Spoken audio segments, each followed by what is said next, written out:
attempt by the majority in Parliament to amend portions of the Finance Committee report that led to the approval of the $750 million loan has failed in the House. According to the Finance Committee report, Finance Minister Ken Ofori-Atta had told the committee that Parliament had to approve the loan agreement urgently because the country was on the verge of bankruptcy, and in particular that the Bank of Ghana's foreign reserves had dwindled from some $9 billion to over $3 billion. This is said to have triggered negative reactions within the investor community, prompting MPP MPs to unsuccessfully try to change that. Now, parliamentary correspondent Kweku Asante has more in this report. Chairman of the Finance Committee, Kweku Asante, sought to correct the figures on the country's international reserves, describing the figures in his committee's report as an error. We reported that the international reserves of the Bank of Ghana had declined from $9 billion to $3 billion. Mr. Speaker, this was an error. It was an unfortunate oversight. But this was fiercely resisted by the ranking member on the committee, Dr. Kiselato Forsen, who argued that statements cannot be used to amend reports of committees that has already been adopted by the House. I'm not aware that a statement can amend a committee's report after the committee report has been adopted and subsequently approved. Mr. Speaker, the $3 billion that the committee's report captured did not just surface. These are statements that came from the minister responsible for finance. Mr. Speaker, I was in that meeting. I do not think that it is the central bank, it is him who has to amend that. If for any reason the information we have on record is different from what the central bank has, it is for the central bank to issue a statement. The Bank of Ghana should be the ones to issue a statement to correct same. Minority Chief Whip Muntaka Mubarak argued that information was provided by the Finance Minister himself to the committee. He claimed that the Finance Minister lied to the committee to convince them to approve the loan agreement. I can bet him he has done more harm than whatever good he thought he was going to do. If what he's saying is true, that it means that the Minister of Finance lied to the committee. Mr. Speaker, and I'm saying that on all these legs, he makes the situation worse. But the majority side, led by Deputy Majority Leader Alexander Afenyo-Markin, pushed for this correction to be effected. It is not the first time. It is not the first time, and I'm happy we are very senior members of this House. It is not the first time that an error is being corrected. And Mr. Speaker, he has done so in good faith. But this correction could not be made. Procedurally, Mr. Speaker, I think we have a difficulty. And I'm urging that we wait until we can take notice of what he has said, but let the minister come on Monday, and when he comes, this matter will be put beyond doubt. The government needed this mistake allegedly fixed because it feared it could trigger negative investor reaction.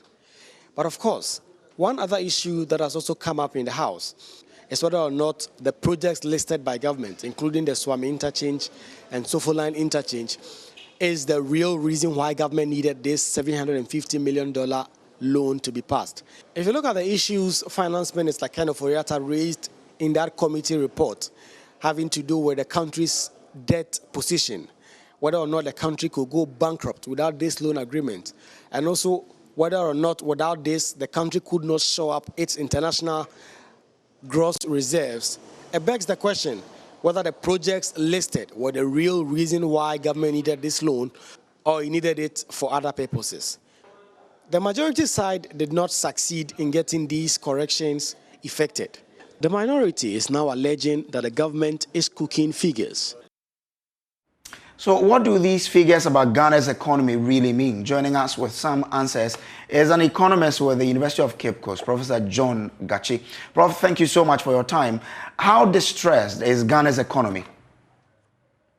Well, it's deeply distressed to the extent that the finance minister, on account of having validated data from the Bank of Ghana, tells Parliament of Ghana that our reserve has reduced from 9 billion to 3 billion. Therefore, opening countries to further risk from the investor community and some deepening effect on the role that the Bank of Ghana should be playing to moderate the effects of the financial difficulty we are facing. And to the extent that the revenue that we are raising is being consumed by interest payments, and we are very close to default, which will actually pronounce serious risk about our economy. The cost of that default will be much more than anything in the eye of the investors. Now, so to the layperson, what does that mean? What can we make out of everything that we are saying about Ghana's economy?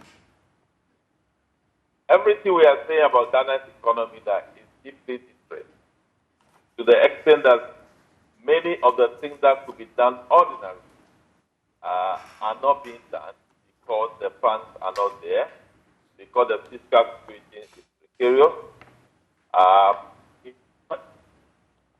Discharge our obligation under the goods and services budget. We are not able to continue projects because the funds are not there. Okay. All that we think about managing the economy now is how to ensure that we don't default our repayments of debt, and how to ensure that we barely keep workers not being agitated because we are able to pay their salaries. That is the status of the economy of Ghana. Is our economy close to a possible collapse? The threat of possible collapse is there because the finance minister has told us our reserve has actually gone down from 9 billion to 3 billion, which means our exchange rate volatility may not be protected, which also means that as opposed to what we used to say that our import cover is about 3 to 4 months, that is not true.